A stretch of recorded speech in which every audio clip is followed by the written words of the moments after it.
அடுத்த ஜென்ரேஷனுக்கு நம்மளுடைய மொழி பற்றி சொல்கிறதுக்கு ஏதாச்சும் ஒரு விஷயம் கண்டிப்பாக இருக்கும்ல, நம்மக்கிட்ட என்ன இருக்குது. இதுக்கான ஒரு சின்ன முயற்சி தான் திருக்குறளை விஷுவல் மீடியமாக மாற்றினது. பெண்களுக்கு பெருசாக காமத்துப்பால் தவிர்த்து ஒரு பலமான இடம்னு திருக்குறளில் கிடையாது. ஸோ அப்போது வரையும் போது விமரை நிறைய நான் ரெப்ரசென்ட் பண்ண ஆரம்பித்தேன். பாடி பாசிட்டிவிட்டி, அப்புறம் கலர்.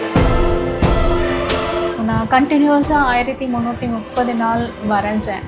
அந்த நாட்கள் ஃபுல்லாக நிறைய சேலஞ்சஸ் இருக்கும். சில நாள் மனசு சரி இருக்காது, சில நாள் உடம்பு சரி இருக்காது. ஆனால் எல்லாருக்கும் நல்லது செய்ய போகிற விஷயம்னு தோணும் போது எல்லாமே பறந்துடும். இப்போ 2000 வருஷத்துக்கு முன்னாடி என்ன மாதிரியான ஒரு லைஃப் ஸ்டைல் இருந்துச்சு, மனுஷங்களுடைய பிஹேவியர் சைக்காலஜி என்னவா இருந்துச்சு, அது எல்லாமே திருக்குறளில் நம்மளுடைய ஆப்ஷன்ஸ், நம்மளுடைய ஒப்பீனியன், ஐடியாலஜி எல்லாமே பெருசு. திருக்குறளோட சொல்கிற அந்த கருத்துக்களும் போய் சேரணும். நோக்கம் எனக்கு ரொம்ப பலமாச்சு. இது கண்டிப்பாக நம்ம மறைஞ்சு முடிக்கணும். திருக்குறள் பொறுத்த வரைக்கும் சில வார்த்தைகள்லாம் ரொம்ப கடினமாக இருக்கும். எக்ஸாம்பிளுக்கு தாமரை கண்ணான் அப்படிங்கிற வார்த்தை, அந்த ஒரு வார்த்தையோடைய அர்த்தத்தை தெரிஞ்சுக்கிறதுக்கு எனக்கு 2-3 மணி நேரம் கூட ஆயிருக்குங்க. தாமரைக்கு அண்ணான்னா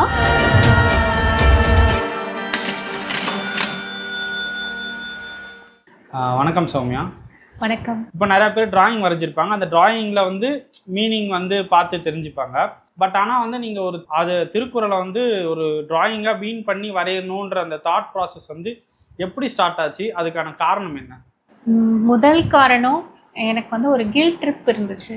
இப்போ நம்ம எல்லாருமே பேசுகிற மொழியில் தமிழ் வார்த்தைகளை பெருசாக யாரும் யூஸ் பண்ணுறது கிடையாது.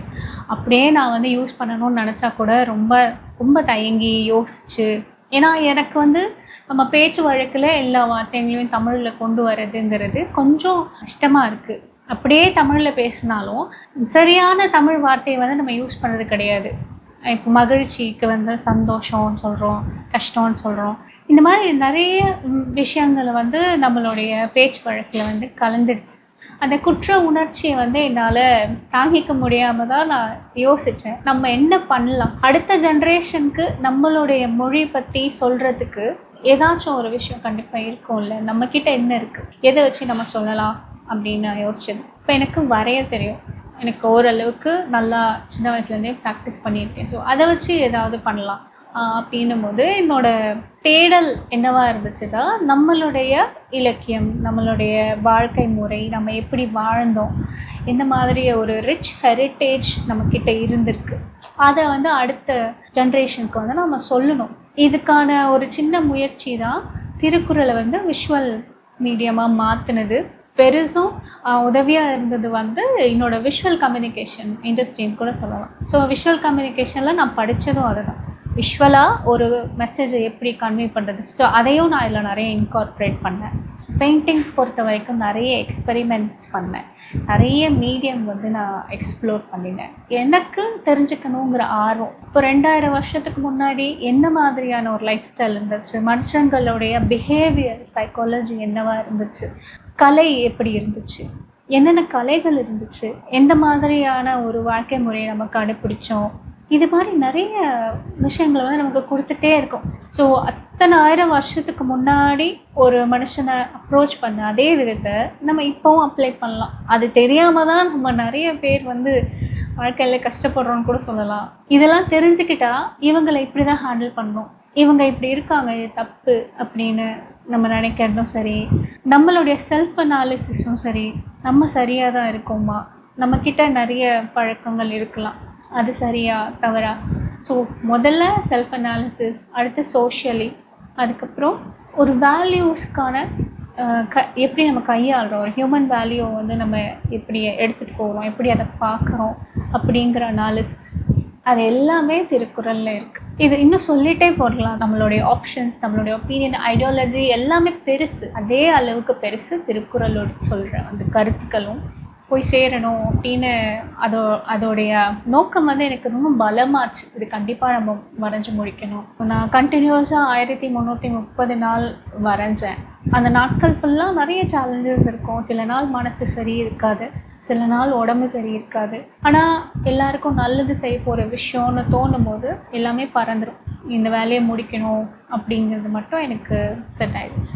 நீங்கள் வரைஞ்ச அதே திருக்குறளை வேற ஒருத்தர் வேற மாதிரி வரையலாம். ஆனால் நீங்கள் வரைகிறது வந்து ஒரு மாதிரி நல்லா ஒரு யூனிக்காக இருக்குது. அது என்ன சொல்கிறது, ஒரு மாதிரி அந்த கலர்ஸ் யூஸ் பண்ணுறதும் சரி, நம்மளோட அந்த கல்ச்சரை ஒரு தொட்டே தான் அதே மாதிரி தான் இருக்குது. நீங்கள் ஃபஸ்ட்டு ஒரு குறளை ஒரு குறளை வரைஞ்சிருப்பீங்க. அந்த குறளை நீங்கள் எப்படி ஒரு பெயிண்டிங்கை கன்வெர்ட் பண்ணும்போது அந்த தாட் ப்ராசஸ் உங்களுக்கு ஒரு ஸ்டெப்ஸ் இருக்கும். அந்த ஸ்டெப்ஸ் எல்லாம் வச்சு எப்படி அதை வந்து பெயிண்டிங்காக கன்வெர்ட் பண்ணீங்க நீங்கள்? எனக்கு இந்த கேள்வி ரொம்ப பிடிச்சிருக்கு. இந்த விஷுவலைசேஷன் ப்ராசஸ் வந்து ஆல்மோஸ்ட் எல்லா குறளுக்கும் சேம் தான். முதல் குறள் ஆரம்பித்து கடைசி குறள் வரைக்கும் அந்த குறள் படித்த உடனே அது சொல்கிற மெசேஜை தான் நான் உள்வாங்க முயற்சி பண்ணுவேன். திருக்குறள் பொறுத்த வரைக்கும் சில வார்த்தைகள்லாம் ரொம்ப கடினமாக இருக்கும். எக்ஸாம்பிளுக்கு வந்து தாமரை கண்ணான் அப்படிங்கிற வார்த்தை, அதுக்கான அர்த்தத்தை வந்து நான் நிறைய உரைகளில் தேடினேன். நிறைய உரையாசிரியர்கள் வந்து தாமரை கண்ணான்கிறது அப்படியே எழுதியிருப்பாங்க, இல்லை அவங்களுடைய ஐடியாலஜி படி வேறு ஒரு அர்த்தம் கொடுத்துருப்பாங்க. அண்ட் சில பேர் வந்து அதை வந்து ரிசர்ச் பண்ணியிருப்பாங்க. அந்த ஒரு வார்த்தைக்கு அத்தனை மெனக்கெடல் இருந்திருக்கும். இந்த மாதிரி அந்த ஒரு வார்த்தையோடைய அர்த்தத்தை தெரிஞ்சுக்கிறதுக்கு எனக்கு 2-3 மணி நேரம் கூட ஆயிருக்கு. ஸோ அதில் அசோக் அப்படிங்கிறவரோட உரையில் வந்து தாமரை கண்ணான் அதுக்கு வந்து எக்ஸ்ப்ளனேஷன் கொடுத்துருப்பாங்க. தாமரைக்கு அண்ணான்னா தாமரையோடைய எனிமி. ஸோ தாமரையோட எனிமி வந்து இட் இஸ் மூன். ஸோ நில உலகம் அதுதான் வந்து தாமரை கண்ணான் அப்படின்னு அந்த உரையில் இருந்துச்சு. ரொம்ப சரியலாக, ரொம்ப அழகாக, பியூட்டிஃபுல்லாக, ரொம்ப பொயட்டிக்காக இருந்துச்சு. அந்த ஒரு வார்த்தை தான். அதோட மீனிங் தெரிஞ்சுக்கிறதுக்கு எனக்கு அவ்வளோ நேரம் பிடிச்சது. அதை எழுதுறதுக்கு எவ்வளோ எஃபோர்ட் எடுத்திருப்பாங்க, எவ்வளோ புக்ஸை படிச்சிருப்பாங்க, எவ்வளோ பெரிய ஆராய்ச்சி நடந்திருக்கும். ஸோ ஒரு எக்ஸைட்டிங்கான ஜேர்னி என்ன சொல்லலாம் திருக்குறள் இதை படிக்கிறது. இந்த மாதிரி டிஃபிகல்ட்டான வேர்ட்ஸ் எல்லாம் படித்து அதோட மெசேஜை ஃபஸ்ட்டு நான் உள்வாங்கிப்பேன். என்ன சொல்ல வராங்க, அது மக்களுக்கு எப்படி அதை வரைஞ்சால் சுலபமாக அந்த மெசேஜை கொண்டு போய் சேர்க்கலாம், இதுதான் என்னோடய கோலாக இருந்துச்சு. இது கூட வந்து சில விஷயங்களை நானும் ஆட் பண்ணிக்கிட்டேன் இந்த காலத்துக்கு தேவையான மாதிரி. உங்களுக்கே தெரியும், பெண்களுக்கு பெருசாக காமத்துப்பால் தவிர்த்து ஒரு பலமான இடம்னு திருக்குறளில் கிடையாது. ஸோ அப்போது வரையும் போது விமரை நிறைய நான் ரெப்ரசன்ட் பண்ண ஆரம்பித்தேன். பாடி பாசிட்டிவிட்டி, அப்புறம் கலரிசம் பற்றி எனக்கு நிறையவே கருத்துக்கள் இருக்குது, முரண்கள் இருக்குது. அந்த முரண் வந்து இப்போ வரைக்குமே நீங்கள் பார்க்கலாம். எல்லா மேகசின்ஸ், சீரியல்ஸ், விஷுவல் மீடியா எடுத்துக்கோங்க, ஃபிலிம் எடுத்துக்கோங்க, எல்லாத்துலேயுமே இந்த ஸ்கின் பற்றின ஒரு பொசிஷன் இருக்குது. ஒரே ஒரு குறிப்பிட்ட ஸ்கின் கலருக்கு மட்டும்தான் வந்து ஒரு பியூட்டிஃபிகேஷன் இருக்குது, க்ளோரிஃபை பண்ணுறாங்க.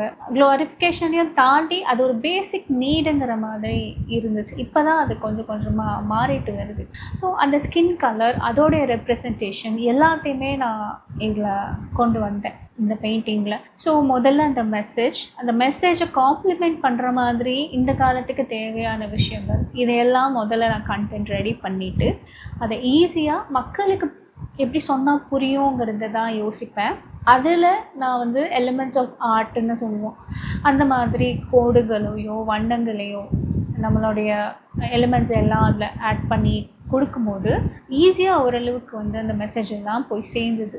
ஒவ்வொரு பெயிண்டிங்கை முடித்த பிறகும் எனக்கு தெரிஞ்சவங்க எல்லாருக்கும் அனுப்புவேன். என் பொண்ணுக்கு, அம்மாவுக்கு, என்னோடய ஃப்ரெண்ட்ஸுக்கு, அவங்களுக்கெல்லாம் அனுப்பி வெறும் அந்த பெயிண்டிங்கை திருக்குறள் விளக்கம்லாம் அனுப்ப மாட்டேன். இந்த திருக்குறளை படிச்சுட்டு இந்த பெயிண்டிங்கை பார்த்துட்டு உங்களுக்கு என்ன புரியுதுன்னு சொல்லுங்கள் அப்படின்னு.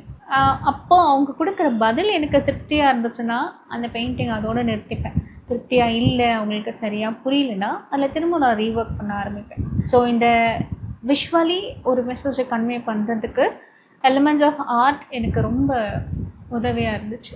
இப்போ டாக்டர்கிட்ட நீங்கள் வந்து அந்த குறளையும் கொடுத்துட்டு அந்த பெயிண்டிங்கும் கொடுத்துட்டு ஒருத்தருக்கு ரேண்டமாக நீங்கள் ஒரு போர்ட்ரேட், நீங்கள் வரைஞ்ச போர்ட்ரேட்டாக கொடுத்துட்டு இது என்ன அர்த்தம் சொல்லுது, அது திருக்குறளை பற்றினது எதுவுமே அவங்களுக்கு தெரியாது. இந்த டிராயிங்கை கொடுத்துட்டு இது என்ன அர்த்தம் சொல்லுது அப்படின்னு கேட்டு யாராச்சும் வந்து எக்ஸாக்டாக அந்த திருக்குறளை உள்கரத்தை சொல்கிற மாதிரி யாராச்சும் சொல்லியிருக்காங்களா, யாராச்சும் அந்த மாதிரி அண்டர்ஸ்டாண்ட் பண்ணியிருக்காங்களா? சில குறளுக்கு அந்த மாதிரி எனக்கு ரிப்ளை வந்திருக்கு.